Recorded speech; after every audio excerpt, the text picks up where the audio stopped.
Hello everyone ਸਤਿ ਸ਼੍ਰੀ ਅਕਾਲ ਸਾਰਿਆਂ ਨੂੰ ਤੁਹਾਡਾ ਬਹੁਤ-ਬਹੁਤ ਸਵਾਗਤ ਹੈ ਅੱਜ ਦੀ ਕਲਾਸ 'ਚ। ਆਪਾਂ ਕਰ ਰਹੇ ਹਾਂ 4th ਕਲਾਸ ਦੀ ਬੁੱਕ ਮਾਈ ਵਰਲਡ ਤੇ ਸ਼ੁਰੂ ਕਰਨ ਜਾ ਰਹੇ ਹਾਂ ਉਹਦਾ 12th ਲੈਸਨ ਬੀਕਸ ਐਂਡ ਟੀਥ ਯਾਨੀ ਕਿ ਚੁੰਝਾਂ ਅਤੇ ਦੰਦਾਂ ਬਾਰੇ ਪੜਾਂਗੇ। ਡਿੰਪਲ ਵਾਸ ਟੱਚਿੰਗ ਹਰ ਲੂਜ਼ ਟੂਥ। ਡਿੰਪਲ ਉਸਦੇ ਢਿੱਲੇ ਜਿਹੇ ਦੰਦ ਨੂੰ ਛੂ ਰਹੀ ਸੀ। The tooth fell off and was in her hand। ਤੇ ਦੰਦ ਜਿਹੜਾ ਸੀ ਉਹ ਡਿੱਗ ਗਿਆ ਤੇ ਉਸਦੇ ਹੱਥ ਵਿੱਚ ਆ ਗਿਆ। She went to her mother crying, "Mummy, I have lost my tooth।" ਤੇ ਫਿਰ ਉਹ ਰੋਂਦੀ ਹੋਈ ਆਪਣੀ ਮਾਂ ਕੋਲ ਗਈ ਤੇ ਉੱਥੇ ਜਾ ਕੇ ਉਹਨੇ ਕਿਹਾ ਵੀ ਮੰਮੀ ਮੈਂ ਆਪਣਾ ਦੰਦ ਤੋੜ ਲਿਆ, ਖੋ ਲਿਆ ਆਪਣਾ ਦੰਦ। It is not unusual, baby. It has fallen, not broken। ਤੇ ਮੰਮੀ ਕਹਿੰਦੇ ਵੀ ਇਹ ਕੋਈ ਅਸਾਧਾਰਨ ਗੱਲ ਨਹੀਂ ਹੈਗੀ ਹੈ ਬੇਟਾ, ਇਹ ਡਿੱਗ ਗਿਆ ਹੈ, ਟੁੱਟਿਆ ਨਹੀਂ ਹੈ। These are not your permanent teeth। ਤੇ ਇਹ ਤੁਹਾਡੇ ਪੱਕੇ ਦੰਦ ਨਹੀਂ ਹੈਗੇ ਨੇ। These are milk teeth। ਇਹ ਦੁੱਧ ਦੇ ਦੰਦ ਹੈਗੇ ਨੇ। Which you have just started losing। ਜੋ ਤੁਸੀਂ ਖੋਣੇ ਸ਼ੁਰੂ ਕਰ ਦਿੱਤੇ ਨੇ। Mother explained to her। ਤੇ ਮੰਮੀ ਨੇ ਸਮਝਾਇਆ ਵੀ ਜਿਹੜੇ ਦੰਦ ਤੁਸੀਂ ਖੋ ਰਹੇ ਹੋ ਉਹ ਤੁਹਾਡੇ ਪੱਕੇ ਦੰਦ ਨਹੀਂ ਹੈਗੇ ਨੇ, ਉਹ ਦੁੱਧ ਦੇ ਦੰਦ ਹੈਗੇ ਨੇ ਜਿਹੜੇ ਬੱਚਿਆਂ ਵਿੱਚ ਆਉਂਦੇ ਨੇ। But now how will I eat without my teeth? Dimple asked। ਪਰ ਹੁਣ ਮੈਂ ਦੰਦਾਂ ਤੋਂ ਬਿਨਾਂ ਕਿਵੇਂ ਖਾਵਾਂਗੀ? ਡਿੰਪਲ ਨੇ ਪੁੱਛਿਆ। Baby, you were without teeth when you were an infant। ਤੇ ਮੰਮੀ ਨੇ ਕਿਹਾ ਵੀ ਪੁੱਤਰ ਜਦ ਤੁਸੀਂ ਨਿੱਕੇ ਸੀ, ਨਿਆਣੇ ਸੀ, 1 ਸਾਲ ਤੋਂ ਵੀ ਛੋਟੇ ਸੀ ਤਾਂ ਵੀ ਤੁਹਾਡੇ ਦੰਦ ਨਹੀਂ ਸੀ। Then you got your milk teeth, ਜਿਹਨੂੰ ਆਪਾਂ temporary teeth ਕਹੀਦਾ। ਤੇ ਫਿਰ ਤੁਹਾਡੇ ਦੁੱਧ ਦੇ ਦੰਦ ਆਏ ਜਿਨ੍ਹਾਂ ਨੂੰ ਆਪਾਂ temporary ਥੋੜੀ ਦੇਰ ਲਈ ਰਹਿਣ ਵਾਲੇ ਦੰਦ ਕਹੀਦਾ। But now new teeth will come out as the old will be lost। ਪਰ ਹੁਣ ਨਵੇਂ ਦੰਦ ਬਾਹਰ ਆਉਣਗੇ ਕਿਉਂਕਿ ਪੁਰਾਣੇ ਖਤਮ ਹੋ ਜਾਣਗੇ। The only point to note is that you need to take adequate amount of milk and other calcium rich food। ਪਰ ਧਿਆਨ ਰੱਖਣ ਵਾਲੀ ਗੱਲ ਇਹ ਹੈਗੀ ਹੈ ਵੀ ਤੁਹਾਨੂੰ ਹੁਣ ਬਹੁਤ ਸਾਰਾ ਦੁੱਧ ਵੀ ਪੀਣਾ ਪਏਗਾ ਤੇ ਕੈਲਸ਼ੀਅਮ ਨਾਲ ਭਰਪੂਰ ਭੋਜਨ ਦੀ ਵੀ ਲੋੜ ਹੈਗੀ ਹੈ so that the new teeth don't grow unhealthy and ugly, mother said। ਤਾਂ ਕਿ ਜੋ ਤੁਹਾਡੇ ਨਵੇਂ ਦੰਦ ਆਣ ਉਹ ਖਰਾਬ ਨਾ ਆਣ ਤੇ ਉਹ ਮਜ਼ਬੂਤ ਹੋਣ। ਇਹ ਮੰਮੀ ਨੇ ਸਮਝਾਇਆ ਵੀ ਹੁਣ ਤੁਹਾਨੂੰ ਦੁੱਧ ਪੀਣ ਦੀ ਬਹੁਤ ਲੋੜ ਹੈਗੀ ਹੈ। Mummy, will as many new teeth grow as old ones lost? Dimple asked her curiously। ਤੇ ਡਿੰਪਲ ਨੇ ਉਤਸੁਕਤਾ ਨਾਲ ਪੁੱਛਿਆ ਵੀ ਮੰਮੀ ਕੀ ਉਨੇ ਹੀ ਨਵੇਂ ਦੰਦ ਆਣਗੇ ਜਿੰਨੇ ਮੈਂ ਖੋ ਦਾਂਗੀ? Baby, milk teeth were only 20 in number। ਤੇ ਮੰਮੀ ਨੇ ਸਮਝਾਇਆ ਵੀ ਜਿਹੜੇ ਦੁੱਧ ਦੇ ਦੰਦ ਹੁੰਦੇ ਨੇ ਉਹ ਗਿਣਤੀ ਵਿੱਚ ਸਿਰਫ 20 ਹੁੰਦੇ ਨੇ। The new teeth include grinding teeth, molars also, and they will be total 32 in number, mother explained। ਤੇ ਫਿਰ ਮੰਮੀ ਨੇ ਸਮਝਾਇਆ ਵੀ ਹੁਣ ਤੁਹਾਡੇ ਨਵੇਂ ਦੰਦਾਂ ਵਿੱਚ ਤੁਹਾਡੇ ਪੀਸਣ ਵਾਲੇ ਦੰਦ ਵੀ ਸ਼ਾਮਲ ਹੋ ਜਾਣਗੇ ਜਿਹਦੇ ਨਾਲ ਤੁਸੀਂ ਖਾਣਾ ਪੀਸਦੇ ਹੋ, ਚਬਾਉਂਦੇ ਹੋ ਤੇ ਉਹਨਾਂ ਨੂੰ ਆਪਾਂ ਮੋਲਰਸ ਕਹੀਦਾ। ਆ ਦੇਖੋ ਇਹ 32 ਦੰਦ ਹੈਗੇ ਨੇ। ਅੱਗੇ ਵਾਲਿਆਂ ਨੂੰ 4 ਦੰਦਾਂ ਨੂੰ ਆਪਾਂ ਕਹੀਦਾ ਇਨਸਾਈਜ਼ਰਸ। ਇਹ ਜਿਹੜੇ ਤਿੱਖੇ ਵਾਲੇ ਦੰਦ ਹੁੰਦੇ ਆ ਸਾਡੇ, ਤੁਸੀਂ ਸਾਈਡ ਤੇ ਦੇਖੇ ਹੋਣੇ, ਇਹਨਾਂ ਨੂੰ ਕਹੀਦਾ ਕੈਨਾਈਨਸ। ਫਿਰ ਉਸ ਤੋਂ ਪਿੱਛੇ 2 ਦੰਦ ਹੁੰਦੇ ਆ ਉਹਨਾਂ ਨੂੰ ਪ੍ਰੀਮੋਲਰਸ ਕਹੀਦਾ ਤੇ ਪਿੱਛੇ ਵਾਲੇ 3 ਦੰਦਾਂ ਨੂੰ ਆਪਾਂ ਮੋਲਰ ਕਹਿੰਦੇ ਆ। ਇਹ ਯਾਦ ਰੱਖਿਓ, ਇਹ 4 ਕਿਸਮਾਂ ਦੇ ਦੰਦ ਹੁੰਦੇ ਨੇ ਇਨਸਾਨ ਦੇ ਵਿੱਚ। ਇਹਨਾਂ ਨੂੰ ਪਰਮਾਨੈਂਟ ਟੀਥ ਕਹੀਦਾ ਜੋ ਸਾਲਾਨਾ ਜਾਂ ਹਮੇਸ਼ਾ ਸਾਡੇ ਨਾਲ ਰਹਿੰਦੇ ਨੇ। ਅੱਗੇ ਚੱਲਦੇ ਹਾਂ। Mummy, if more calcium is given to grandpa, will he also get teeth again? ਤੇ ਮੰਮੀ ਜੇ ਆਪਾਂ ਦਾਦਾ ਜੀ ਨੂੰ ਹੋਰ ਕੈਲਸ਼ੀਅਮ ਦੇ ਦਾਂਗੇ ਤਾਂ ਕਿ ਉਹਨਾਂ ਦੇ ਵੀ ਨਵੇਂ ਦੰਦ ਆ ਜਾਣਗੇ? Dimple asked her mother innocently। Dimple ਨੇ ਆਪਣੀ ਮੰਮੀ ਨੂੰ ਮਾਸੂਮੀਅਤ ਨਾਲ ਪੁੱਛਿਆ। No baby, human teeth grow twice only। ਤੇ ਮੰਮੀ ਨੇ ਦੱਸਿਆ ਵੀ ਨਹੀਂ ਬੇਟਾ ਏਦਾਂ ਨਹੀਂ ਹੈ, ਇਨਸਾਨ ਦੇ ਦੰਦ 2 ਵਾਰ ਹੀ ਵੱਧਦੇ ਨੇ ਜਾਂ 2 ਵਾਰ ਹੀ ਆਉਂਦੇ ਨੇ। One set of temporary teeth and one set of permanent teeth। ਇੱਕ ਹੁੰਦਾ temporary ਜੋ ਬਚਪਨ ਦੇ ਵਿੱਚ ਹੁੰਦਾ ਤੇ ਇੱਕ ਹੁੰਦਾ permanent ਜਿਹੜੇ ਹਮੇਸ਼ਾ ਸਾਡੇ ਨਾਲ ਰਹਿੰਦੇ ਨੇ। Mother answered, smiling at her. Mummy ਨੇ ਇਹ ਗੱਲ ਸਮਝਾਈ ਤੇ ਉਹਦੇ ਵੱਲ ਮੁਸਕਰਾਉਂਦੇ ਹੋਏ ਸਮਝਾਈ. Mummy, Dadaji cannot speak some words clearly due to the absence of teeth. ਮੰਮੀ, ਦਾਦਾਜੀ ਕੁਝ ਦੰਦ ਨਾ ਹੋਣ ਕਰਕੇ ਸਾਫ਼-ਸਾਫ਼ ਨਹੀਂ ਬੋਲ ਸਕਦੇ ਕੁਝ ਸ਼ਬਦਾਂ ਨੂੰ. Yes, it is so because teeth help us in speech also. ਹਾਂ, ਇਹ ਠੀਕ ਗੱਲ ਹੈ ਕਿਉਂਕਿ ਦੰਦ ਸਾਡੀ ਬੋਲਣ ਵਿੱਚ ਵੀ ਮਦਦ ਕਰਦੇ ਨੇ. While speaking, sometimes tongue touches the teeth and sometimes moves behind the teeth, she told her. ਤੇ ਮੰਮੀ ਨੇ ਦੱਸਿਆ ਵੀ ਬੋਲਦੇ ਹੋਏ ਕਈ ਵਾਰ ਸਾਡੀ ਜੀਭ ਜਾਂ ਤਾਂ ਦੰਦਾਂ ਨੂੰ ਛੂੰਹਦੀ ਹੈ ਜਾਂ ਫਿਰ ਦੰਦਾਂ ਦੇ ਪਿਛਲੇ ਹਿੱਸੇ ਨੂੰ ਟੱਚ ਕਰਦੀ ਹੈ ਤਾਂ ਕਿ ਵੱਖ-ਵੱਖ ਆਵਾਜ਼ ਆ ਸਕੇ. ਇਹ ਉਹਦੀ ਮੰਮੀ ਨੇ ਡਿੰਪਲ ਨੂੰ ਦੱਸਿਆ. Dimple again asked, what is the function of tongue, mummy? Dimple ਨੇ ਫੇਰ ਪੁੱਛਿਆ ਵੀ ਮੰਮੀ ਜੀਭ ਦਾ ਕੀ ਕੰਮ ਹੁੰਦਾ ਹੈ? Baby, tongue not only helps in speech but various tastes like sweet, sour, salty and bitter are also recognized by tongue, she explained. ਤੇ mummy ਨੇ ਸਮਝਾਇਆ ਵੀ ਪੁੱਤ ਜੀਭ ਸਿਰਫ ਬੋਲਣ ਵਿੱਚ ਹੀ ਮਦਦ ਨਹੀਂ ਕਰਦੀ ਸਗੋਂ ਕਈ ਤਰੀਕੇ ਦੇ ਸਵਾਦ ਵੀ ਆਪਾਂ ਜੀਭ ਦੁਆਰਾ ਪਛਾਣਦੇ ਹਾਂ. ਜਿਵੇਂ ਕਿ ਇੱਥੇ ਲਿਖਿਆ ਹੋਇਆ ਮਿੱਠਾ. ਹੁਣ ਮਿੱਠਾ ਕਿਹੜੇ ਹਿੱਸੇ ਤੋਂ ਪਛਾਣਿਆ ਜਾਂਦਾ ਹੈ? ਅੱਗੇ ਵਾਲੇ ਹਿੱਸੇ ਤੋਂ, ਜੀਭ ਦੇ. ਸੈਕਿੰਡ ਨੰਬਰ ਤੇ ਹੈਗਾ ਸਾਰ. ਸਾਰ ਹੁੰਦਾ ਜਿਵੇਂ ਆਪਾਂ ਕਹਿ ਦਈਏ ਕੁਝ ਖੱਟਾ ਹੋ ਗਿਆ, ਠੀਕ ਹੈ, ਉਹ ਇਹ ਵਾਲੇ ਹਿੱਸੇ ਤੋਂ ਪਤਾ ਲੱਗਦਾ ਹੈ, ਸਾਈਡ ਵਾਲਾ ਹਿੱਸਾ, ਧਿਆਨ ਦਿਓ. ਉਸ ਤੋਂ ਬਾਅਦ ਹੈਗਾ ਸੌਲਟੀ. ਸੌਲਟੀ ਦਾ ਮਤਲਬ ਨਮਕੀਨ. ਉਹ ਇਸ ਸਾਈਡ ਵਾਲੇ ਜਿਹੜੇ ਹੈਗੇ ਨੇ, ਇਹ ਵਾਲਾ ਹਿੱਸਾ ਸਾਨੂੰ ਦੱਸਦਾ ਹੈ ਸੌਲਟੀ. ਤੇ ਬਿਟਰ ਦਾ ਮਤਲਬ ਹੋ ਗਿਆ ਕੌੜਾ. ਕੌੜਾ ਸਾਨੂੰ ਪਿੱਛੇ ਮਹਿਸੂਸ ਹੁੰਦਾ ਹੈ. ਤਾਂ ਜਿਹੜੀ ਜੀਭ ਹੈਗੀ ਹੈ ਉਹਦੇ ਵੱਖ-ਵੱਖ ਹਿੱਸੇ ਕੀਤੇ ਹੋਏ ਹੈ, ਤੁਸੀਂ ਧਿਆਨ ਨਾਲ ਦੇਖੋ. ਪਿਛਲੇ ਹਿੱਸੇ ਤੋਂ ਬਿਟਰ ਮਹਿਸੂਸ ਹੁੰਦਾ ਹੈ ਯਾਨੀ ਕਿ ਕੌੜਾ. ਇਸ ਸਾਈਡ ਵਾਲੇ ਹਿੱਸੇ ਤੋਂ ਸਾਰ ਯਾਨੀ ਕਿ ਖੱਟਾ. ਸਭ ਤੋਂ ਅੱਗੇ ਸਵੀਟ. ਤੇ ਇਹ ਜਿਹੜਾ ਸਾਈਡ ਤੇ ਹਿੱਸਾ ਹੈ ਨੱਕ, ਇਹਦੇ ਤੋਂ ਮਹਿਸੂਸ ਹੁੰਦਾ ਹੈ ਸੌਲਟੀ ਜਾਂ ਨਮਕੀਨ. ਅੱਗੇ ਚੱਲਦੇ ਹਾਂ. ਡੂ ਯੂ ਨੋ, ਕੀ ਤੁਹਾਨੂੰ ਪਤਾ ਹੈ? Teeth are made of very hard material called calcium. ਦੰਦ ਕਿਹਦੇ ਬਣੇ ਹੁੰਦੇ ਨੇ? ਕੈਲਸ਼ੀਅਮ. ਤੇ ਕਈ ਵਾਰ ਲੋਕ ਇਹ ਵੀ ਕਹਿੰਦੇ ਨੇ ਵੀ ਜਿਹੜਾ ਮਜ਼ਬੂਤ ਮਟੀਰੀਅਲ ਹੈਗਾ ਜੋ ਦੰਦਾਂ ਨੂੰ ਬਣਾਉਂਦਾ ਹੈ ਉਹਨੂੰ ਆਪਾਂ ਇਨੈਮਲ ਕਹੀਦਾ. ENAMEL. Teeth are situated in jaws. ਜਿਹੜੇ ਸਾਡੇ ਦੰਦ ਹੈਗੇ ਨੇ ਉਹ ਸਾਡੇ ਜਬੜਿਆਂ ਦੇ ਵਿੱਚ ਪਾਏ ਜਾਂਦੇ ਨੇ. Teeth have mainly two parts. ਦੰਦਾਂ ਦੇ ਦੋ ਹਿੱਸੇ ਹੁੰਦੇ ਨੇ. ਪਹਿਲਾ upper part ਔਰ crown, ਉੱਤੇ ਵਾਲਾ ਹਿੱਸਾ, ਜਾਂ ਉਹਨੂੰ ਆਪਾਂ ਕਹੀਦਾ crown, ਜਿਹਨੂੰ ਆਪਾਂ ਪੰਜਾਬੀ ਚ ਕਈ ਵਾਰ ਕਹਿੰਦੇ ਨਹੀਂ ਤਾਜ, ਪਰ ਇੱਥੇ crown ਦਾ ਮਤਲਬ ਉੱਤੇ ਵਾਲਾ ਹਿੱਸਾ. The upper part of teeth which is visible outside the gums is called crown.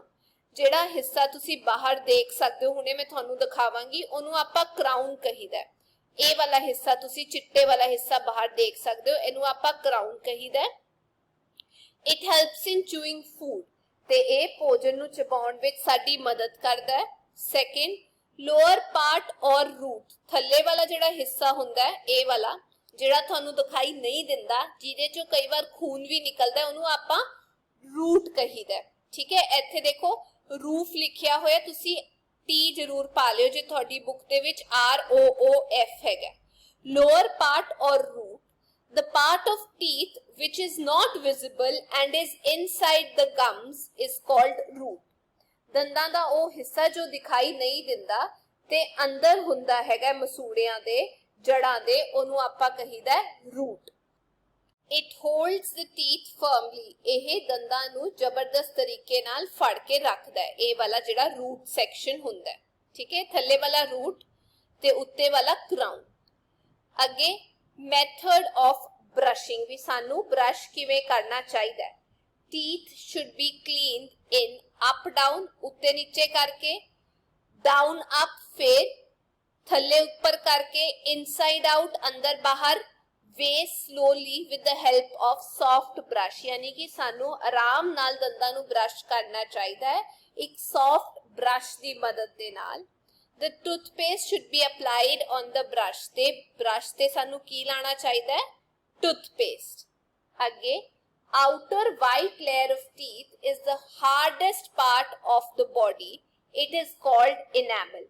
ਹੁਣ ਮੈਂ ਇੱਥੇ ਤੁਹਾਨੂੰ ਦੱਸਿਆ ਸੀ ਦੰਦ ਜਿਹੜੇ ਬਣੇ ਹੁੰਦੇ ਨੇ ਉਹ ਹੁੰਦਾ ਹੈ ਕੈਲਸ਼ੀਅਮ ਤੇ ਜਿਹੜਾ ਵਾਈਟ ਪਾਰਟ ਹੁੰਦਾ ਹੈ ਦੰਦਾਂ ਦਾ ਉਹਨੂੰ ਆਪਾਂ ਕਹੀਦਾ ਹੈ ਇਨੈਮਲ। ਇਹ ਬਹੁਤ ਸਖਤ ਹਿੱਸਾ ਹੁੰਦਾ ਹੈ ਦੰਦਾਂ ਦਾ, ਇਹ ਯਾਦ ਰੱਖਿਓ।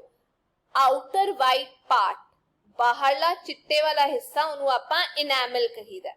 ਦੰਦ ਬਣੇ ਕਿਹਦੇ ਹੁੰਦੇ ਆ? ਕੈਲਸ਼ੀਅਮ ਦੇ, ਤੇ ਚਿੱਟਾ ਹਿੱਸਾ, ਸਖਤ ਹਿੱਸਾ ਇਨੈਮਲ ਹੁੰਦਾ ਹੈ।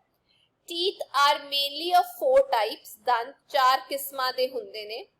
Their types and functions are mentioned below. ਤੇ ਉਹਨਾਂ ਦੇ ਜਿਹੜੇ ਕੰਮ ਹੈਗੇ ਨੇ ਦੰਦਾਂ ਦੇ ਤੇ ਕਿੰਨੇ ਟਾਈਪਸ ਹੈਗੇ ਨੇ ਤੇ ਕਿੰਨੇ ਨੰਬਰ ਹੁੰਦੇ ਨੇ ਦੰਦਾਂ ਦੇ ਉਹ ਲਿਖਿਆ ਹੋਇਆ। ਜਿਵੇਂ ਸਭ ਤੋਂ ਪਹਿਲਾਂ ਗੱਲ ਕਰਦੇ ਆ ਅੱਗੇ ਵਾਲੇ ਦੰਦਾਂ ਦੀ, ਉਹ ਹੋ ਗਏ ਇਨਸਾਈਜ਼ਰਸ। ਕਿਸੇ ਵੀ ਚੀਜ਼ ਨੂੰ ਕੱਟਣ ਦੇ ਲਈ ਉਹ ਯੂਜ਼ ਕੀਤੇ ਜਾਂਦੇ ਨੇ।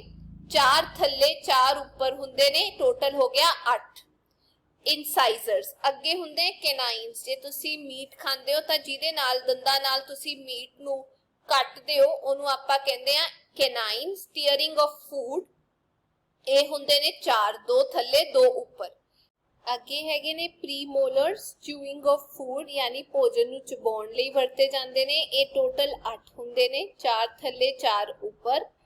ਤੇ ਫਿਰ ਹੋ ਗਏ ਸਾਡੇ ਕੋਲ ਮੋਲਰਸ, ਜਿਹਨੂੰ ਆਪਾਂ ਯੂਜ਼ ਕਰਦੇ ਆ ਗ੍ਰਾਈਂਡਿੰਗ ਆਫ ਫੂਡ ਯਾਨੀ ਕਿ ਚੰਗੀ ਤਰੀਕੇ ਦੇ ਨਾਲ ਖਾਣਾ ਨੂੰ ਪੀਸਣ ਦੇ ਲਈ। ਇਹ ਹੁੰਦੇ ਨੇ 12 ਟੋਟਲ।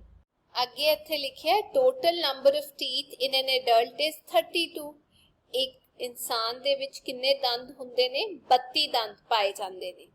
ਅੱਗੇ ਦਿੱਤੀ ਹੋਈ ਹੈ ਐਕਟੀਵਿਟੀ, ਸਪੀਕ ਸਮ ਟੰਗ ਟਵਿਸਟਰ ਸੈਂਟੈਂਸਸ ਰੈਪਿਡਲੀ। ਇੱਥੇ ਸਾਨੂੰ ਕੁਝ ਟੰਗ ਟਵਿਸਟਰ ਦਿੱਤੇ ਹੋਏ ਨੇ ਤੇ ਤੁਸੀਂ ਇਹਨਾਂ ਨੂੰ ਫਟਾਫਟ ਬੋਲਣਾ ਹੈਗਾ, ਤੇਜ਼ੀ ਨਾਲ ਬੋਲਣਾ ਹੈ। ਫਿਊ ਆਰ ਗਿਵਨ ਬਿਲੋ, ਜਿਵੇਂ ਕੱਚਾ ਪਾਪੜ, ਪੱਕਾ ਪਾਪੜ, ਕੱਚਾ ਪਾਪੜ, ਪੱਕਾ ਪਾਪੜ। ਇਹਨੂੰ ਤੁਸੀਂ ਤੇਜ਼ੀ ਨਾਲ 5-10 ਵਾਰ ਬੋਲਣਾ ਹੈ। ਸੈਕਿੰਡ, ਦਿੱਲੀ ਦੇ ਦੁਕਾਨਦਾਰ ਦਾਦੀ ਦੇ ਦੋ ਦੁਖਦੇ ਦੰਦਾਂ ਦੀ ਦਵਾਈ ਦੇ ਦੇ। ਇਹ ਦੂਜੇ ਵਾਲਾ ਟੰਗ ਟਵਿਸਟਰ ਹੈ ਜਿਹੜਾ ਤੁਸੀਂ ਤੇਜ਼-ਤੇਜ਼ ਬੋਲਣਾ ਹੈ। ਅੱਗੇ, this makes students realize the role of various parts of mouth in speaking different words. ਤੇ ਇਸ ਨਾਲ ਵਿਦਿਆਰਥੀਆਂ ਨੂੰ ਵੱਖ-ਵੱਖ ਹਿੱਸਿਆਂ ਦਾ ਪਤਾ ਚੱਲਦਾ ਹੈ ਜੋ ਆਪਾਂ ਵਰਤਦੇ ਹਾਂ ਮੂੰਹ ਦੇ ਵਿੱਚ ਜਦ ਆਪਾਂ ਬੋਲਦੇ ਹਾਂ।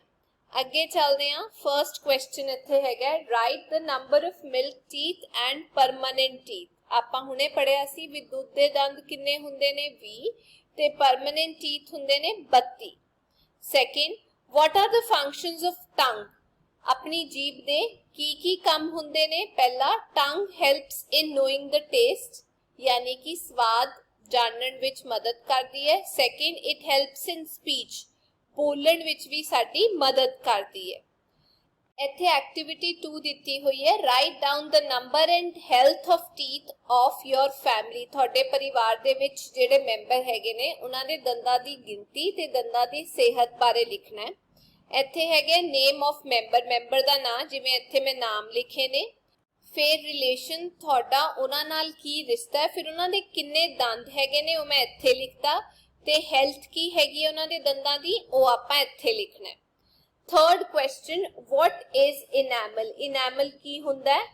hardest outer white layer of teeth is called enamel. ਦੰਦਾਂ ਦੇ ਬਾਹਰ ਵਾਲਾ ਜਿਹੜਾ ਹਿੱਸਾ ਹੁੰਦਾ ਹੈ ਸਖਤ ਵਾਲਾ ਚਿੱਟੇ ਰੰਗ ਦਾ, ਉਹਨੂੰ ਆਪਾਂ enamel ਕਹੀਦਾ। ਅੱਗੇ ਚੱਲਦੇ ਹਾਂ। fourth question, what do you do to prevent tooth decay? ਦੰਦਾਂ ਦੇ ਸੜਨ ਨੂੰ ਬਚਾਉਣ ਲਈ ਜਾਂ ਰੋਕਣ ਲਈ ਤੁਸੀਂ ਕੀ ਕਰਦੇ ਹੋ? We should clean our teeth before sleeping. ਸਾਨੂੰ ਦੰਦਾਂ ਨੂੰ ਸਾਫ਼ ਕਰਨਾ ਚਾਹੀਦਾ ਹੈ ਸੌਣ ਤੋਂ ਪਹਿਲਾਂ। And after getting up in the morning, ਤੇ ਸਵੇਰੇ ਉੱਠਣ ਤੋਂ ਬਾਅਦ ਵੀ ਦੰਦ ਸਾਫ਼ ਕਰਨੇ ਚਾਹੀਦੇ। It is important to clean our teeth after every meal. ਤੇ ਭੋਜਨ ਤੋਂ ਬਾਅਦ ਸਾਨੂੰ ਆਪਣੇ ਦੰਦ ਵੀ ਸਾਫ਼ ਕਰਨੇ ਚਾਹੀਦੇ, ਬਹੁਤ ਜ਼ਰੂਰੀ ਹੁੰਦਾ। ਅੱਗੇ ਚੱਲਦੇ ਹਾਂ। 5th ਕੁਐਸਚਨ ਦੇ ਵਿੱਚ ਮੈਚ ਕਰਨਾ ਹੈ। ਪਹਿਲਾਂ ਇੱਥੇ ਨੰਬਰ ਦੇ ਦਿੰਦੇ ਆ 1 2 3 4। ਇਨਸਾਈਜ਼ਰਸ ਵਰਤੇ ਜਾਂਦੇ ਨੇ ਕਟਿੰਗ ਲਈ, ਕਟਿੰਗ ਆਫ ਫੂਡ। ਕੈਨਾਈਨਸ ਵਰਤੇ ਜਾਂਦੇ ਨੇ ਟੀਅਰਿੰਗ ਲਈ। ਪ੍ਰੀਮੋਲਰਸ ਵਰਤੇ ਜਾਂਦੇ ਨੇ ਚੂਇੰਗ ਲਈ ਤੇ ਮੋਲਰਸ ਵਰਤੇ ਜਾਂਦੇ ਨੇ ਗ੍ਰਾਈਂਡਿੰਗ ਆਫ ਫੂਡ ਲਈ। ਇਹ ਯਾਦ ਜ਼ਰੂਰ ਕਰ ਲਿਓ। ਅੱਗੇ 6th question, which tastes are felt with tongue? ਟੰਗ ਨਾਲ ਤੁਸੀਂ ਕਿਹੜੇ ਕਿਹੜੇ ਸਵਾਦ ਮਹਿਸੂਸ ਕਰਦੇ ਹੋ? sweet, sour, salty, bitter, ਮਿੱਠਾ, ਖੱਟਾ, ਨਮਕੀਨ ਤੇ ਕੌੜਾ।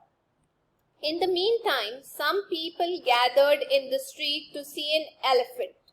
ਤੇ ਇਸ ਦੌਰਾਨ ਗਲੀ ਵਿੱਚ ਇੱਕ ਹਾਥੀ ਨੂੰ ਦੇਖਣ ਦੇ ਲਈ ਕੁਝ ਲੋਕ ਇਕੱਠੇ ਹੋ ਗਏ ਸੀ। Dimple, along with her mother, also saw the elephant. ਤੇ ਡਿੰਪਲ ਨੇ ਆਪਣੀ ਮੰਮੀ ਨਾਲ ਉੱਥੇ ਖੜ ਕੇ ਹਾਥੀ ਦੇਖਿਆ। She was surprised to see two long teeth projecting out of its mouth.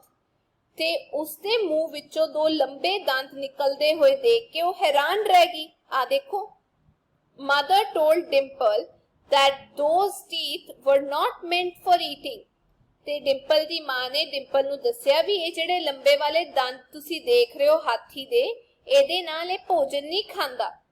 Teeth meant for eating are present inside elephant's mouth. यानी कि ਭੋਜਨ ਖਾਣ ਵਾਲੇ ਜਿਹੜੇ ਦੰਦ ਹੈਗੇ ਨੇ ਉਹ ਹਾਥੀ ਦੇ ਮੂੰਹ ਵਿੱਚ ਹੁੰਦੇ ਨੇ। ਇੱਥੇ ਬਣਾਏ ਹੋਏ ਨੇ teeth of dog and elephant, ਕੁੱਤੇ ਤੇ ਹਾਥੀ ਦੇ ਦੰਦ। Some dogs were barking at the elephant. ਕੁਝ ਕੁੱਤੇ ਹਾਥੀ ਨੂੰ ਦੇਖ ਕੇ ਭੌਂਕ ਰਹੇ ਸੀ। Mummy, look at the dog. Mummy, ਉਸ ਕੁੱਤੇ ਨੂੰ ਦੇਖੋ। It has some long teeth inside its mouth. ਤੇ ਇਸ ਦੇ ਮੂੰਹ ਦੇ ਵਿੱਚ ਕੁਝ ਲੰਬੇ ਦੰਦ ਵੀ ਹੈਗੇ ਨੇ। ਆ ਤੁਸੀਂ ਦੇਖ ਰਹੇ ਹੋਵੋਗੇ ਆ ਲੰਬੇ ਵਾਲੇ ਦੰਦ। Dimple said, pulling the hand of her mother. ਇਹ ਗੱਲ ਡਿੰਪਲ ਨੇ ਆਪਣੀ ਮੰਮੀ ਦਾ ਹੱਥ ਖਿੱਚਦੇ ਹੋਏ ਕਿਹਾ। Yes, all flesh eating animals have longer teeth. ਤੇ ਮੰਮੀ ਨੇ ਕਿਹਾ ਵੀ ਹਾਂ ਬੇਟਾ ਸਾਰੇ ਮਾंस ਖਾਣ ਵਾਲੇ ਜਾਨਵਰਾਂ ਦੇ ਦੰਦ ਲੰਬੇ ਹੁੰਦੇ ਨੇ। They tear the flesh with the help of these teeth. ਤੇ ਉਹ ਇਹਨਾਂ ਦੰਦਾਂ ਦੀ ਮਦਦ ਦੇ ਨਾਲ ਮਾंस ਨੂੰ ਖਾਂਦੇ ਨੇ, ਮਾंस ਨੂੰ ਫਾੜਦੇ ਨੇ। With the help of other teeth, they chew other eatables. ਤੇ ਬਾਕੀ ਦੇ ਜਿਹੜੇ ਦੰਦ ਹੈਗੇ ਨੇ ਜਾਂ ਦੂਜੇ ਦੰਦਾਂ ਦੀ ਮਦਦ ਦੇ ਨਾਲ ਉਹ ਹੋਰ ਖਾਣ ਪੀਣ ਵਾਲੀਆਂ ਚੀਜ਼ਾਂ ਨੂੰ ਚਬਾਉਂਦੇ ਨੇ। Her mother explained to her as per her own knowledge. ਇਹ ਗੱਲ ਉਸਦੀ ਮੰਮੀ ਨੇ ਡਿੰਪਲ ਨੂੰ ਸਮਝਾਈ ਜਿੰਨਾ ਉਹਨਾਂ ਨੂੰ ਪਤਾ ਸੀ ਉਸ ਹਿਸਾਬ ਨਾਲ। Mummy, what are the cows and buffaloes chewing? Mummy, ਇਹ ਗਾਵਾਂ ਤੇ ਮੱਝਾਂ ਕੀ ਚਬਾ ਰਹੀਆਂ ਨੇ? She asked her mother. ਉਹਨੇ ਆਪਣੇ ਮੰਮੀ ਨੂੰ ਪੁੱਛਿਆ। Mother told her that incisors of grass-eating herbivores are broad and sharp to cut grass and fodder. ਹੁਣ ਇਨਸਾਈਜ਼ਰਸ ਕੀ ਹੁੰਦੇ ਨੇ? ਜਿਹੜੇ ਅੱਗੇ ਵਾਲੇ ਦੰਦ ਹੁੰਦੇ ਨੇ ਉਹਨਾਂ ਨੂੰ ਇਨਸਾਈਜ਼ਰਸ ਕਹੀਦਾ ਹੈ। ਹਰਬੀਵੋਰਸ ਉਹ ਜਾਨਵਰ ਹੁੰਦੇ ਨੇ ਜਿਹੜੇ ਗ੍ਰਾਸ ਖਾਂਦੇ ਨੇ, ਮੀਟ ਨਹੀਂ ਖਾਂਦੇ। ਠੀਕ ਹੈ, ਨੌਨ ਵੈਜ ਨਹੀਂ ਖਾਂਦੇ। ਤੇ ਮੰਮੀ ਸਮਝਾਉਂਦੇ ਨੇ ਵੀ ਬੇਟਾ ਜਿਹੜੇ ਹਰਬੀਵੋਰਸ ਹੁੰਦੇ ਨੇ ਜਾਨਵਰ, ਜਿਹੜੇ ਘਾਹ ਖਾਂਦੇ ਨੇ ਜਾਂ ਘਾਹ ਚਰਦੇ ਨੇ, ਉਹਨਾਂ ਦੇ ਅੱਗੇ ਵਾਲੇ ਜਿਹੜੇ ਕੱਟਣ ਵਾਲੇ ਦੰਦ ਹੁੰਦੇ ਨੇ ਜਿਨ੍ਹਾਂ ਨੂੰ ਆਪਾਂ ਇਨਸਾਈਜ਼ਰਸ ਕਹੀਦਾ ਹੈ, ਉਹ ਚੌੜੇ ਵੀ ਹੁੰਦੇ ਨੇ ਤੇ ਤਿੱਖੇ ਵੀ ਹੁੰਦੇ ਨੇ ਤਾਂ ਕਿ ਉਹ ਘਾਹ ਨੂੰ ਵੱਢ ਸਕਣ ਤੇ ਖਾ ਸਕਣ। They can eat fodder quickly with them. ਤੇ ਉਹ ਇਹਨਾਂ ਨਾਲ ਜਲਦੀ ਹੀ ਚਾਰਾ ਖਾ ਲੈਂਦੇ ਨੇ। Then they get back the swallowed food into the mouth and chew and grind it with the help of molars and premolars while sitting leisurely. ਤੇ ਫਟਾਫਟ ਉਹ ਕੀ ਕਰਦੇ ਨੇ, ਇੱਕ ਟਾਈਮ ਦੇ ਵਿੱਚ ਕਾਫੀ ਸਾਰਾ ਘਾਹ ਪੁੱਟ ਲੈਂਦੇ ਨੇ, ਘਾਹ ਚਬਾ ਲੈਂਦੇ ਨੇ ਤੇ ਫਿਰ ਉਹ ਪਿੱਛੇ ਵੱਲ ਨੂੰ ਸੁੱਟ ਦਿੰਦੇ ਨੇ। ਤੇ ਇੱਕਦਮ ਇਕੱਠਾ ਚਬਾ ਕੇ ਪੇਟ ਵਿੱਚ ਨਹੀਂ ਸਿੱਟਦੇ, ਉਹ ਕੀ ਕਰਦੇ ਨੇ ਪਿੱਛੇ ਵੱਲ ਨੂੰ ਕਰ ਦਿੰਦੇ ਨੇ ਘਾਹ। ਤੇ ਫਿਰ ਜਦ ਉਹਨਾਂ ਕੋਲ ਵੇਲ ਹੁੰਦੀ ਹੈ ਬੈਠ ਕੇ ਉਹ ਆਪਣੇ ਮੋਲਰਸ ਤੇ ਪ੍ਰੀ ਮੋਲਰਸ ਦੇ ਨਾਲ ਘਾਹ ਨੂੰ ਵਧੀਆ ਤਰੀਕੇ ਨਾਲ ਚਬਾ ਕੇ ਫਿਰ ਪੇਟ ਦੇ ਵਿੱਚ ਸਿੱਟਦੇ ਨੇ। This makes the food digestible. ਚੰਗੀ ਤਰ੍ਹਾਂ ਚਬਾ ਕੇ ਖਾਣ ਦੇ ਨਾਲ ਜਿਹੜਾ ਖਾਣਾ ਹੈ ਉਹ ਵਧੀਆ ਤਰੀਕੇ ਦੇ ਨਾਲ ਪਚ ਜਾਂਦਾ ਹੈ। This is called rumination. ਇਹਨੂੰ ਕਹੀਦਾ rumination. ਸਗੋਂ ਤੁਹਾਨੂੰ ਮੈਂ ਇੱਕ ਹੋਰ ਚੀਜ਼ ਦੱਸਦੀ ਆ ਵੀ ਜਿਹੜੀ ਗਾਂ ਹੁੰਦੀ ਆ ਉਹਦੇ 4 ਪੇਟ ਹੁੰਦੇ ਨੇ, ਮਤਲਬ ਆਪਾਂ ਕਹਿ ਸਕਦੇ ਆ ਪੇਟ ਦੇ ਵਿੱਚ 4 ਹਿੱਸੇ ਹੁੰਦੇ ਨੇ। ਉਹ ਘਾਹ ਨੂੰ ਵੱਢ ਲੈਂਦੀ ਹੈ, ਉਸ ਤੋਂ ਬਾਅਦ ਪਿੱਛੇ ਨੂੰ ਸਿੱਟ ਦਿੰਦੀ ਹੈ, ਉਸੇ ਵੇਲੇ ਚਬਾ ਕੇ ਪੇਟ ਵਿੱਚ ਨਹੀਂ ਸਿੱਟਦੀ। ਜਦ ਉਹਦੇ ਕੋਲ ਵੇਲ ਹੁੰਦੀ ਹੈ ਤਾਂ ਉਹ ਆਰਾਮ ਨਾਲ ਚਰਦੀ ਰਹਿੰਦੀ ਹੈ। ਤੁਸੀਂ ਦੇਖਿਆ ਹੋਣਾ ਗਾਵਾਂ ਨੂੰ ਆਪਣਾ ਮੂੰਹ ਹਿਲਾਉਂਦੇ ਹੋਏ ਤਾਂ ਉਹ ਐਕਚੁਅਲੀ ਬੈਠ ਕੇ ਘਾਹ ਖਾ ਰਹੀਆਂ ਹੁੰਦੀਆਂ ਨੇ, ਜਿਹੜਾ ਉਹ ਪਹਿਲਾਂ ਵੱਢ ਕੇ ਉਹਨਾਂ ਨੇ ਰੱਖਿਆ ਹੁੰਦਾ ਆਪਣੇ ਸਰੀਰ ਵਿੱਚ। ਇਹਨੂੰ ਆਪਾਂ ਕਹੀਦਾ rumination। Teeth of animals like squirrels and rabbits are very sharp to peel the fruits and cut the nuts या seeds। ਤੇ ਜੇ ਆਪਾਂ ਗਲੈਰੀਆਂ ਤੇ ਖਰਗੋਸ਼ਾਂ ਦੀ ਗੱਲ ਕਰੀਏ, ਇਹ ਜਿਹੜੇ ਜਾਨਵਰ ਹੁੰਦੇ ਨੇ ਇਹਨਾਂ ਦੇ ਦੰਦ ਕਾਫੀ ਮਜ਼ਬੂਤ ਹੁੰਦੇ ਨੇ, ਕਿਉਂਕਿ ਇਹਨਾਂ ਨੇ ਛਿੱਲੜ ਉਤਾਰਨੇ ਹੁੰਦੇ ਨੇ ਆਪਣੇ ਦੰਦਾਂ ਨਾਲ, ਜਿਹੜੇ ਫਲ ਹੁੰਦੇ ਨੇ ਉਹਨਾਂ ਦੇ ਛਿੱਲੜ, ਤੇ ਨਾਲ ਦੀ ਨਾਲ ਇਹਨਾਂ ਨੇ ਗਿਰੀਆਂ ਵੀ ਚਬਾਣੀਆਂ ਹੁੰਦੀਆਂ ਨੇ, ਇਸੇ ਕਰਕੇ ਇਹਨਾਂ ਦੇ ਦੰਦ ਤਿੱਖੇ ਹੁੰਦੇ ਨੇ। 7th question, what do you mean by ਹਾਥੀ ਦੇ ਦੰਦ ਖਾਣ ਦੇ ਹੋਰ ਵਿਖਾਣ ਦੇ ਹੋਰ? ਇਹਦਾ ਕੀ ਮਤਲਬ ਹੈ ਵੀ ਹਾਥੀ ਦੇ ਦੰਦ ਖਾਣ ਦੇ ਹੋਰ ਦਿਖਾਣ ਦੇ ਹੋਰ? Elephants have a pair of teeth outside their mouth which are not used for eating purpose। ਹਾਥੀਆਂ ਦੇ ਮੂੰਹ ਦੇ ਬਾਹਰ ਦੰਦਾਂ ਦਾ ਇੱਕ ਜੋੜਾ ਹੁੰਦਾ ਹੈ ਜੋ ਉਹ ਅਸਲ ਵਿੱਚ ਵਰਤਦੇ ਨਹੀਂ ਖਾਣਾ ਚਬਾਉਣ ਲਈ। ਇਹ ਵਰਤਿਆ ਨਹੀਂ ਨਾ ਜਾਂਦਾ ਖਾਣਾ ਚਬਾਉਣ ਲਈ, ਇਸੇ ਲਈ ਕਿਹਾ ਜਾਂਦਾ ਹੈ ਹਾਥੀ ਦੇ ਦੰਦ ਖਾਣ ਦੇ ਹੋਰ ਵਿਖਾਣ ਦੇ ਹੋਰ। 8th question, what is the function of long teeth incisors of dog? ਜਿਹੜਾ ਕੁੱਤਾ ਹੈਗਾ ਉਹਦੇ ਜਿਹੜੇ incisors ਹੁੰਦੇ ਨੇ ਉਹ ਤਿੱਖੇ ਤਿੱਖੇ ਕਿਉਂ ਹੁੰਦੇ ਨੇ? Dog is a carnivorous animal। carnivorous ਹੁੰਦਾ ਹੈ ਜਿਹੜਾ ਮਾਸਾਹਾਰੀ ਹੁੰਦਾ ਹੈ, ਜਿਹੜਾ ਮਾਸ ਖਾਂਦਾ ਹੈ। They tear the flesh with the help of these long teeth। ਤੇ ਜਿਹੜੇ ਕੁੱਤੇ ਹੁੰਦੇ ਨੇ ਉਹ ਇਹਨਾਂ incisors ਦੇ ਨਾਲ ਮਾਸ ਨੂੰ ਫਾੜਦੇ ਨੇ ਤੇ ਫਿਰ ਖਾਂਦੇ ਨੇ। ਇੱਥੇ ਦਿੱਤੀ ਹੈ activity 3, observe the food habits of animals living around you। ਆਪਣੇ ਆਲੇ ਦੁਆਲੇ ਰਹਿਣ ਵਾਲੇ ਜਾਨਵਰਾਂ ਦੀਆਂ ਖਾਣ ਪੀਣ ਦੀਆਂ ਆਦਤਾਂ ਧਿਆਨ ਨਾਲ ਦੇਖੋ। ਫਿਰ ਇੱਥੇ ਤੁਸੀਂ ਐਨੀਮਲ ਦਾ ਨਾਮ ਲਿਖੋ, ਉਹ ਕੀ ਖਾਂਦਾ ਹੈ, ਉਹ ਹਰਬੀਵੋਰਸ ਹੈ ਕਿ ਕਾਰਨੀਵੋਰਸ, ਤੇ ਉਹਨਾਂ ਦੇ ਇਨਸਾਈਜ਼ਰਸ ਦੀ ਕਿਹੋ ਜਿਹੀ ਸ਼ੇਪ ਹੈਗੀ ਹੈ, ਇਹ ਵੀ ਤੁਸੀਂ ਇੱਥੇ ਲਿਖਣਾ ਹੈ। ਹਰਬੀਵੋਰਸ ਦਾ ਮਤਲਬ ਜਿਹੜਾ ਮਾਸ ਨਹੀਂ ਖਾਂਦਾ, ਕਾਰਨੀਵੋਰਸ ਦਾ ਮਤਲਬ ਜੋ ਮਾਸ ਖਾਂਦਾ ਹੈ। ਅੱਗੇ ਚੱਲਦੇ ਹਾਂ, ਬਰਡਸ ਬਾਰੇ ਗੱਲ ਕਰਦੇ ਹਾਂ। ਬੀਕਸ ਆਫ birds यानी कि पंछियां दियां चुंझां। Next morning, Dimple went for a walk on the bank of canal with her family। अगली सवेर डिंपल अपने परिवार नाल नहर दे कंडे सैर करन गई। Pleasant sounds of different birds were heard from nearby trees। ते आस-पास दे रुखां तो वख-वख पंछियां दियां सुहावनियां आवाजां सुनन नूं मिल रहीआं सन। कोयल was singing sweetly। कोयल मिठा मिठा गा रही सी। While seeing a flock of sparrows eating grains, Dimple asked Papa about the number of teeth in birds। ते चिड़ियां दा जिहड़ा झुंड सी, flock दा मतलब झुंड, उत्थे जिहड़ा खाना खा रहा सी, ਉਹ grains खा रहे सी, दाने चुग रहे सी। ਤੇ ਫਿਰ ਡਿੰਪਲ ਨੇ ਆਪਣੇ ਪਾਪਾ ਨੂੰ ਪੁੱਛਿਆ ਵੀ ਪੰਛੀਆਂ ਦੇ ਕਿੰਨੇ ਦੰਦ ਹੁੰਦੇ ਨੇ। ਪਾਪਾ told birds have beaks in place of teeth for eating food।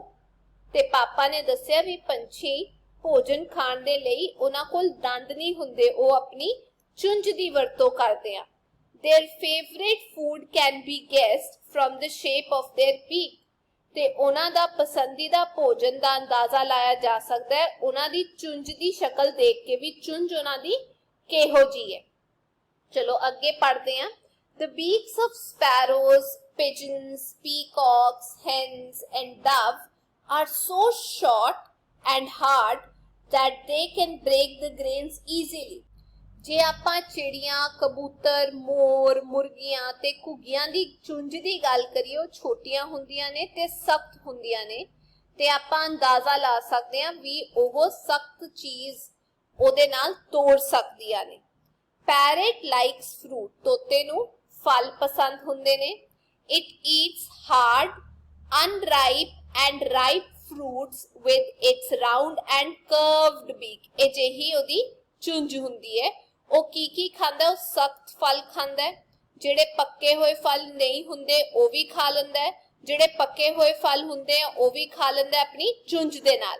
It spoils the fruit by pricking। ਤੇ ਤੁਸੀਂ ਦੇਖਿਆ ਹੋਣਾ ਵੀ ਫਲ ਨੂੰ ਉਹ ਚੁੰਝ ਮਾਰ ਕੇ ਕਈ ਵਾਰ ਖਰਾਬ ਵੀ ਕਰ ਜਾਂਦੇ ਨੇ। The beaks of kite, owl, eagle, the birds of prey are hooked। इदां करके हुंदियां ने तिखियां जियां and sharp and hard. Kite उल्लू या बाज दी जिहड़ी चुंझां हुंदियां ने ਉਹ ਤਿੱਖੀਆਂ ਹੁੰਦੀਆਂ ਨੇ ਤੇ ਸਖਤ ਵੀ ਹੁੰਦੀਆਂ ਨੇ। With the help of this they tear and eat the flesh of their prey, that is rats and little birds। ਤੇ ਉਹ ਇਹਨਾਂ ਸਖਤ ਚੁੰਝਾਂ ਜਿਹੜੀਆਂ ਤਿੱਖੀਆਂ ਚੁੰਝਾਂ ਹੁੰਦੀਆਂ ਨੇ ਇਹਨਾਂ ਦੀ ਮਦਦ ਦੇ ਨਾਲ ਆਪਣਾ ਜਿਹੜਾ ਸ਼ਿਕਾਰ ਹੈਗਾ ਉਹਨੂੰ ਮਾਰ ਕੇ ਖਾਂਦੀਆਂ ਨੇ, ਜਿਵੇਂ ਚੂਹੇ ਹੋ ਗਏ, ਛੋਟੇ ਛੋਟੇ ਪੰਛੀ ਹੋ ਗਏ। The beak of a duck is big, straight and perforated। ਬੱਤਖ ਦੀ ਜਿਹੜੀ ਚੁੰਝ ਹੁੰਦੀ ਹੈ ਉਹ ਵੱਡੀ ਹੁੰਦੀ ਹੈ, ਸਿੱਧੀ ਹੁੰਦੀ ਹੈ ਤੇ ਥੋੜੀ ਛੇਦ ਵਾਲੀ ਹੁੰਦੀ ਹੈ। It eats insects from the muddy water। ਤੇ ਉਹ ਚਿੱਕੜ ਵਾਲੇ ਪਾਣੀ ਵਿੱਚੋਂ ਕੀ ਖਾਂਦੀ ਹੈ? ਛੋਟੇ ਛੋਟੇ ਕੀੜੇ ਮਕੌੜੇ। The mud and water flow out from the perforations of beak। ਉਹਦੀ ਬੀਕ ਦੇ ਵਿੱਚ ਛੋਟੇ ਛੋਟੇ ਛੇਦ ਹੁੰਦੇ ਨੇ ਜਿਹਦੇ ਨਾਲ ਪਾਣੀ ਇੱਕ ਪਾਸੇ ਤੋਂ ਦੂਜੇ ਪਾਸੇ ਚਲਾ ਜਾਂਦਾ ਹੈ ਤੇ ਜਿਹੜੀ ਖਾਣ ਵਾਲੀ ਚੀਜ਼ ਹੁੰਦੀ ਹੈ it Eats the remaining insects. ਛੋਟੇ ਛੋਟੇ ਕੀੜੇ ਮਕੌੜੇ ਉਹ ਖਾ ਲੈਂਦੀ ਹੈ, ਪਾਣੀ ਇੱਕ ਪਾਸੇ ਤੋਂ ਦੂਜੇ ਪਾਸੇ ਚਲੇ ਜਾਂਦਾ ਹੈ, ਜਿਵੇਂ ਆਪਾਂ ਛੰਨੀ ਵਰਤਦੇ ਹਾਂ ਬਿਲਕੁਲ ਉਦਾਂ ਦੀ।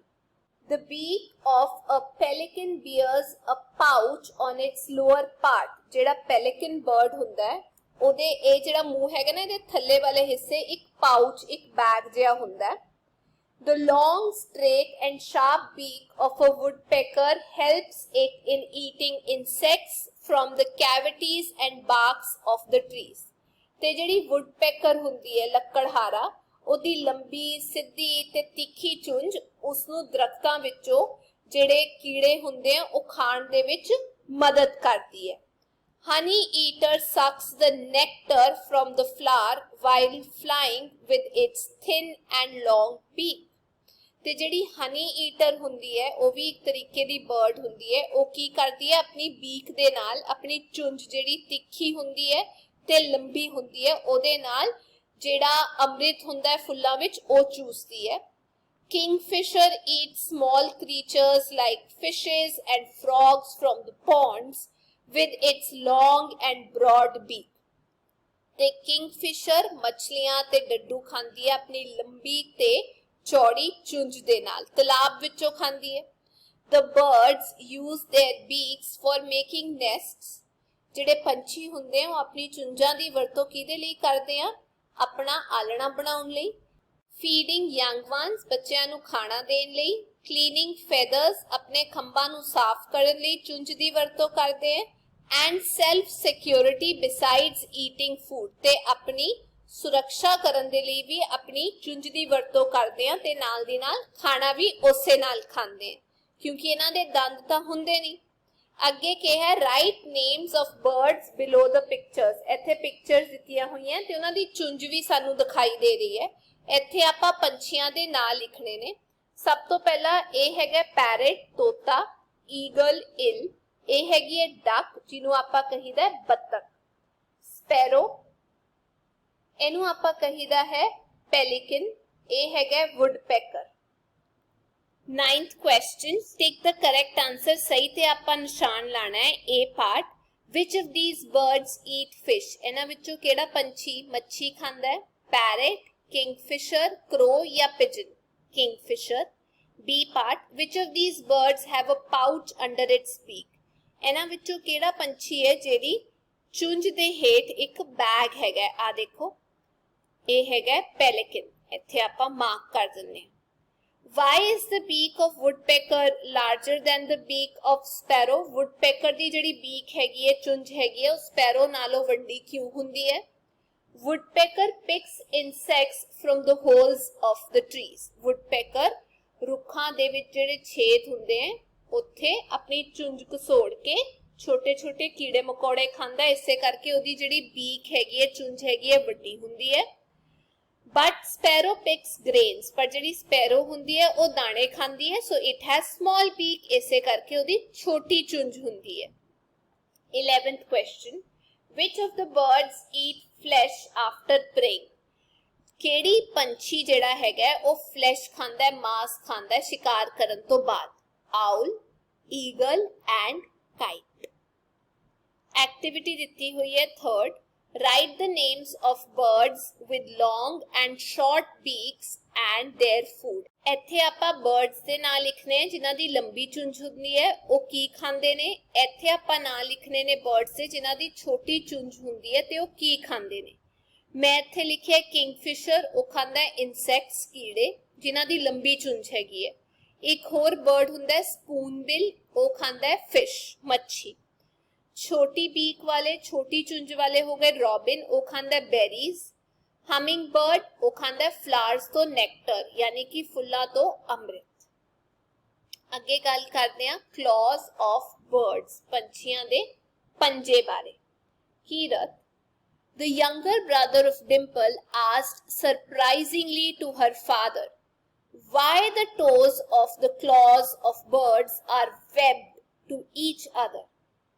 ਤੇ ਕੀਰਤ ਜੋ ਛੋਟਾ ਭਰਾ ਸੀ ਡਿੰਪਲ ਦਾ, ਉਹਨੇ ਬੜੀ ਹੈਰਾਨੀ ਨਾਲ ਆਪਣੇ ਪਿਤਾ ਜੀ ਨੂੰ ਪੁੱਛਿਆ ਵੀ ਇਹ ਜਿਹੜੇ ਪੰਛੀ ਹੈਗੇ ਆ ਇਹਨਾਂ ਦੇ ਪੈਰ ਇੱਕ ਦੂਜੇ ਦੇ ਨਾਲ ਜੁੜੇ ਹੋਏ ਕਿਉਂ ਨੇ। ਪਾਪਾ replied that usually there are 4 toes and 4 nails attached to them in each bird। ਤੇ ਪਾਪਾ ਨੇ ਦੱਸਿਆ, ਜਵਾਬ ਦਿੱਤਾ ਵੀ ਆਮ ਤੌਰ ਤੇ ਹਰੇਕ ਪੰਛੀ ਦੇ 4 ਪੈਰ ਹੁੰਦੇ ਨੇ ਤੇ ਪੈਰ ਦੀਆਂ 4 ਉਂਗਲਾਂ ਹੁੰਦੀਆਂ ਨੇ। The nails in duck are attached to each other with a fine layer for walking and swimming in water। ਤੇ ਜੇ ਆਪਾਂ ਬੱਤਖ ਦੀ ਗੱਲ ਕਰੀਏ, ਉਹਦੇ ਪੈਰ ਦੀਆਂ ਉਂਗਲਾਂ ਆਪਸ ਵਿੱਚ ਇੱਕ ਬੜੇ ਪਤਲੇ ਜਿਹੇ ਲੇਅਰ ਦੇ ਨਾਲ ਜੁੜੀਆਂ ਹੁੰਦੀਆਂ ਤਾਂ ਕਿ ਉਹ ਪਾਣੀ ਵਿੱਚ ਚੱਲ ਸਕੇ ਤੇ ਫਲੋਟ ਕਰ ਸਕੇ, ਸਵਿਮ ਕਰ ਸਕੇ। Nails of sparrow, crows and pigeons are used for holding trees firmly। ਤੇ ਰੁੱਖਾਂ ਨੂੰ ਮਜ਼ਬੂਤੀ ਨਾਲ ਫੜਨ ਦੇ ਲਈ ਚਿੜੀਆਂ, ਕਾਂ ਤੇ ਕਬੂਤਰਾਂ ਦੇ ਜਿਹੜੇ ਕਲੌਜ਼ ਹੁੰਦੇ ਨੇ, ਜਿਹੜੇ ਨੇਲਸ ਹੁੰਦੇ ਨੇ, ਉਹ ਬਣੇ ਹੁੰਦੇ ਨੇ। They can sleep for long time while sitting। ਤੇ ਉਹ ਬੈਠੇ ਬੈਠੇ ਲੰਬੇ ਸਮੇਂ ਤੱਕ ਸੋ ਵੀ ਸਕਦੇ ਨੇ। Birds like hen and peacock eat insects and grains by searching the ground with their hard and sharp nails।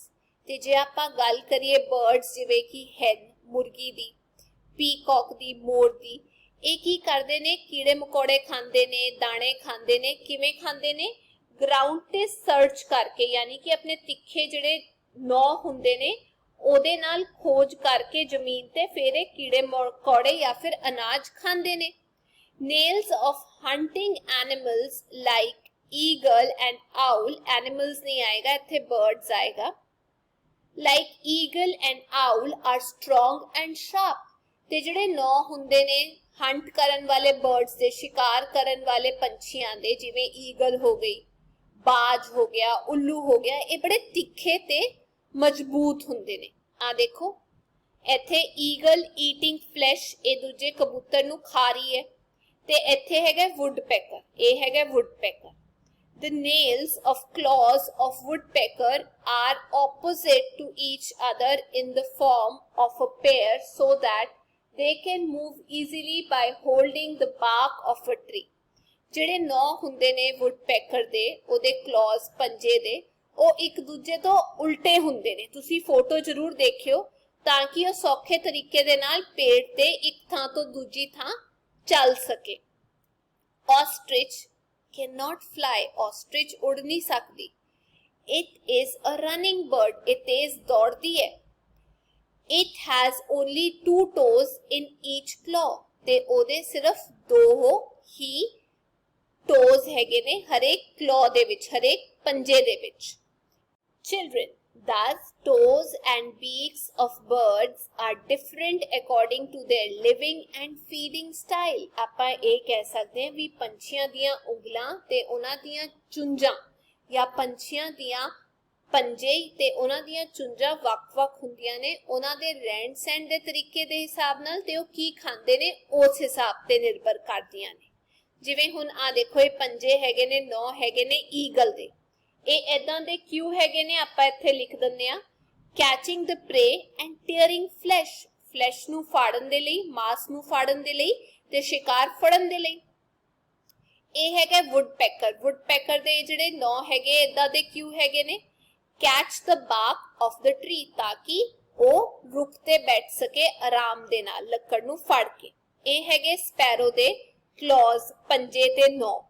Tightly hold the tree, ਰੁੱਖ ਨੂੰ ਫੜ ਕੇ ਬੈਠਣ ਦੇ ਲਈ। ਤੇ ਇਹ ਹੈਗੇ ਡੱਕ ਦੇ webbed feet to swim and to float over water, ਯਾਨੀ ਕਿ ਪਾਣੀ ਵਿੱਚ ਤੈਰਨ ਦੇ ਲਈ ਤੇ ਪਾਣੀ ਦੇ ਵਿੱਚ ਸਵਿਮ ਕਰਨ ਦੇ ਲਈ। ਅੱਗੇ ਚੱਲਦੇ ਹਾਂ। ਥਿੰਗਸ ਟੂ ਰਿਮੈਂਬਰ, ਯਾਦ ਰੱਖਣ ਵਾਲੀਆਂ ਚੀਜ਼ਾਂ। There are 20 milk teeth in children and 32 permanent teeth in adults. ਬੱਚਿਆਂ ਵਿੱਚ 20 ਦੁੱਧ ਦੇ ਦੰਦ ਹੁੰਦੇ ਨੇ ਤੇ ਵੱਡਿਆਂ ਵਿੱਚ 32 ਪੱਕੇ ਦੰਦ ਹੁੰਦੇ ਨੇ। Most of the birds have 4 toes in their claws. ਜ਼ਿਆਦਾਤਰ ਪੰਛੀਆਂ ਦੇ ਪੰਜੇ ਵਿੱਚ 4 ਉਂਗਲਾਂ ਹੁੰਦੀਆਂ ਨੇ। We should clean our teeth with brush or miswak Datan daily. ਸਾਨੂੰ ਰੋਜ਼ਾਨਾ ਆਪਣੇ ਦੰਦਾਂ ਨੂੰ ਬ੍ਰਸ਼ ਦੇ ਨਾਲ ਜਾਂ ਫਿਰ ਮਿਸਵਾਕ ਦੇ ਨਾਲ ਸਾਫ਼ ਕਰਨਾ ਚਾਹੀਦਾ ਹੈ। Front teeth are sharp in carnivorous animals. Carnivorous यानी मांस खाण वाले जानवरां दे अगे वाले ਜਿਹੜੇ ਦੰਦ ਹੁੰਦੇ ਨੇ ਉਹ ਬਹੁਤ ਤਿੱਖੇ ਹੁੰਦੇ ਨੇ। We can estimate the favorite food of birds from their beaks. ਅਸੀਂ ਪੰਛੀਆਂ ਦੀਆਂ ਚੁੰਝਾਂ ਦੇਖ ਕੇ ਅੰਦਾਜ਼ਾ ਲਾ ਸਕਦੇ ਹਾਂ ਵੀ ਉਹਨਾਂ ਦਾ ਮਨਪਸੰਦ ਖਾਣਾ ਕੀ ਹੋਏਗਾ। ਇੱਥੇ ਦਿੱਤਾ ਹੈ question, how does the eagle use its claws. ਜਿਹੜਾ ਬਾਜ ਹੈਗਾ ਉਹ ਆਪਣੇ ਪੰਜਿਆਂ ਦੀ ਵਰਤੋਂ ਕਿਵੇਂ ਕਰਦਾ ਹੈ? Eagle uses its claws to catch its prey. ਉਹ ਆਪਣੇ ਸ਼ਿਕਾਰ ਨੂੰ ਫੜਨ ਲਈ ਉਹਦੀ ਵਰਤੋਂ ਕਰਦਾ ਹੈ। 13 how do the claws of a duck useful for it. ਇਹ ਗਲਤ ਲਿਖਿਆ ਹੈ। How are the claws of a duck useful for it? Claws help the duck in swimming over the water. ਜਿਹੜੇ claws ਹੈਗੇ ਨੇ, ਪੰਜੇ ਹੈਗੇ ਨੇ, ਉਹ ਬੱਤਖ ਨੂੰ ਤੈਰਨ ਦੇ ਵਿੱਚ ਪਾਣੀ ਵਿੱਚ ਮਦਦ ਕਰਦੇ ਨੇ। Which bird can easily climb the trees? ਕਿਹੜਾ ਪੰਛੀ ਆਸਾਨੀ ਨਾਲ ਰੁੱਖਾਂ ਤੇ ਚੜ ਸਕਦਾ ਹੈ? Woodpecker can easily climb trees. Woodpecker ਸੌਖੇ ਤਰੀਕੇ ਦੇ ਨਾਲ ਰੁੱਖਾਂ ਤੇ ਚੜ ਸਕਦਾ ਹੈ। ਇੱਥੇ ਇੱਕ ਐਕਟੀਵਿਟੀ ਦਿੱਤੀ ਹੋਈ ਹੈ ਤੁਹਾਡੇ ਲਈ। Write the function of nails by seeing the birds around. ਆਪਾਂ ਹੁਣੇ ਇਹ ਫੰਕਸ਼ਨ ਪੜਿਆ ਸੀ, ਉਹਨਾਂ ਦੇ ਨੌਹਾਂ ਦਾ ਕੀ ਫੰਕਸ਼ਨ ਹੈਗਾ ਜਿਹੜੇ ਬਰਡਸ ਹੈਗੇ ਨੇ। ਤੁਸੀਂ ਇੱਥੋਂ ਦੇਖ ਕੇ ਆ ਦੇਖੋ ਨੇਲਸ, ਜਿਵੇਂ ਸਪੈਰੋ, ਕ੍ਰੋ, ਪਿਜਨ, ਇਹ ਕਿਹਦੇ ਲਈ ਵਰਤਦੇ ਨੇ? ਉਵੇਂ ਹੀ ਹੈਨ, ਪੀਕੌਕ ਕਿਹਦੇ ਲਈ ਵਰਤਦੇ ਨੇ? ਈਗਲ, ਆਊਲ ਕਿਹਦੇ ਲਈ ਵਰਤਦੇ ਨੇ? ਤੁਸੀਂ ਇਹ ਚਾਰਟ ਪੂਰਾ ਕਰ ਸਕਦੇ ਹੋ। ਅੱਗੇ ਐਕਟੀਵਿਟੀ 5 ਦਿੱਤੀ ਹੋਈ ਹੈ। Put the grains for the birds at same place daily in your house. ਪੰਛੀਆਂ ਲਈ ਆਪਣੇ ਘਰ ਵਿੱਚ ਰੋਜ਼ਾਨਾ ਇੱਕੋ ਥਾਂ ਤੇ ਕੁਝ ਖਾਣ ਦੇ ਲਈ ਰੱਖ ਦਿਓ। And write down the name and number of birds who came there to eat grains. ਤੇ ਫਿਰ ਤੁਸੀਂ ਇੱਥੇ ਉਹਨਾਂ ਦੇ ਨਾਂ ਲਿਖਣੇ ਨੇ ਤੇ ਕਿੰਨੇ ਉਹ ਆਏ ਜਾਨਵਰ ਜਾਂ ਪੰਛੀ ਉਹਨਾਂ ਨੂੰ ਖਾਣ ਦੇ ਲਈ। ਇਹ ਤੁਸੀਂ ਕਰ ਸਕਦੇ ਹੋ। ਅੱਗੇ think how nice it would be if some animal or bird becomes your friend. ਇਹ ਕਿੰਨਾ ਚੰਗਾ ਹੋਏਗਾ ਜੇਕਰ ਕੋਈ ਜਾਨਵਰ ਜਾਂ ਪੰਛੀ ਤੁਹਾਡਾ ਦੋਸਤ ਬਣ ਜਾਏ। ਇੱਥੇ ਹੈਗੀ ਹੈ mind mapping. your favorite bird, ਤੁਸੀਂ ਆਪਣਾ ਫੇਵਰੇਟ ਬਰਡਸ ਦੇ ਨਾਂ ਲਿਖਣੇ। ਮੈਂ ਆਪਣੇ ਫੇਵਰੇਟ ਦੇ ਲਿਖੇ woodpecker, robin, blue jay ਜਿਹਨੂੰ ਆਪਾਂ ਨੀਲਕੰਠ ਵੀ ਕਹੀਦਾ, sparrow, canary ਤੇ ਪੈਰਟ। ਇਹ ਮੇਰੇ ਫੇਵਰੇਟ ਬਰਡਸ ਨੇ। ਅੱਗੇ ਟਾਈਪਸ ਆਫ ਹਿਊਮਨ ਟੀਥ, ਇਨਸਾਨਾਂ ਦੇ ਦੰਦਾਂ ਦੇ ਨਾਂ ਲਿਖਣੇ ਨੇ, ਜਿਵੇਂ ਇਨਸਾਈਜ਼ਰਸ, ਕੈਨਾਈਨ, ਮੋਲਰ ਤੇ ਪ੍ਰੀਮੋਲਰ ਮੈਂ ਲਿਖਤੇ।